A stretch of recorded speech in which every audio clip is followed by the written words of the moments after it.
வணக்கங்க. வாழ்க வளமுடன். வாழ்க வாழ்க வாழ்க. அதாவது நண்பர்களே, ஒரு மனிதனிடம் வந்து ரகசியம் சொல்கிறது. ரகசியம் வந்து வெளியே தெரியுமா தெரியாதா அப்படின்னு கேள்வி கேட்டால், ஒரு மனிதன் தொழில் பண்ணிகிட்ருக்காரு. நம்ம இந்தியாவுக்குள்ளே ஒரு ஸ்டேட்டில் தொழில் பண்ணிகிட்ருக்காரு. என்ன தொழில் பண்ணுறீங்கன்னா அவர் சொல்ல மாட்டார். என்ன தொழில் பண்ணால் இங்கே லோக்கலில் பண்ணால் தெரியுமில்லவா, வெளிநாட்டில் பண்ணுவார், வெளியூரில் வெளியில் பண்ணிட்டு இருப்பார், தொழில் பண்ணுவார்.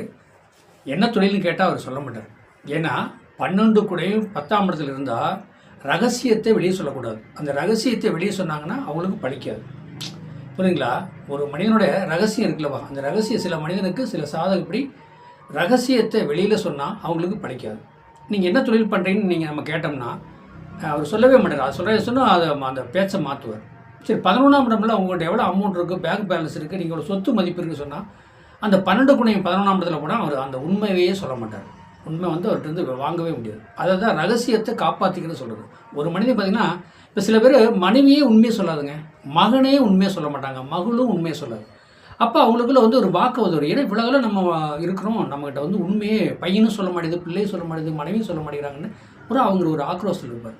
ஆனால் அவரோட சாதகத்தில் பார்த்திங்கன்னா, இப்போ அந்த பிள்ளைங்க பையனை அனுபவிச்சு ஒரு ரகசியத்தை, நான் +2 படிக்க போகிறேன், இல்லை ஒரு கோர்ஸ் நல்ல கோர்ஸ் படிக்க போகிறேன் நான் அந்த பொண்ணே சொன்னாலும் அது பழிக்காது. அதனால் வந்து அது அனுபவிச்சனால அவங்க வந்து உண்மையே சொல்ல மாட்டாங்க. மனைவி இவ்வளோ என்னோட அக்கௌண்ட்டில் இவ்வளோ பணம் இருக்குது, இந்த மாதிரி இருக்குது அப்படிங்கிறதெல்லாம் புடவை நகையெல்லாம் இருக்குன்னு சொல்லி அந்த அம்மா உள்ளதே சொல்லாது. கணவர்கிட்டே சொல்லாத ஒரு சந்தேகம் வந்துருக்கு கணவருக்கு. ஏன் அப்படின்னு கேட்டால், அந்த கணவர்கிட்டே சொல்லாத காரணம் எப்படின்னா, இது இருக்குது அது இருக்குன்னு சொன்னால் நாளைக்கு அது வந்து நமக்கு யூஸ் இல்லாமே போகும். இல்லை ஒன்று வாங்க போகிறோம், நான் போய் நகை வாங்க போகிறேன், நெக்லஸ் வாங்க போகிறேன், நகை நட்டு வாங்க போகிறேன்னு அந்த மனைவியே சொன்னாலும் கண்டிப்பாக அது வாங்க முடியாது. அது சாதகத்தில், அதாவது 2ஆம் இடத்துல சனி, 3ஆம் இடத்துல சனி, 12 கூடவே 11ஆம் இடத்துல 10, இந்த மாதிரிலாம் வந்து பாவக மாற்றத்தில் இருக்கும்போது வந்து பார்த்துங்களேன், உறவுக்காரங்களே வந்து உண்மையே சொல்ல மாட்டாங்க. அவங்க வித்தியாசமாகவே கேள்வி வைப்பாங்க, வித்தியாசமாகவே நடந்துக்குவாங்க. 12 கூட எந்த பாவத்தில் இருக்கோ அந்த பாவத்தை ரகசியம் கண்டிப்பாக யாரும் சொல்ல மாட்டாங்க. இதுதாங்க ரகசியம். அதாவது அனுபவிச்சு சொல்லி வந்து அதில் வெற்றி அடையாமல் போனால் யாருமே சொல்லுவாங்களா? எதையுமே. இப்போ 10ஆம் இடம் ஒரு தொழில் பண்ணுறது, எந்த நம்ம ஸ்டேட்டுக்குள்ள ஒரு இடத்துல பண்ணுறாரு அப்படின்னா என்ன தொழில்னு அவர் பண்ண மாட்டார், சொல்ல மாட்டார். சொன்னால் அதுக்கு அவருக்கு அந்த தொழில்னால ஒரு பாதிப்பு ஏற்படும்.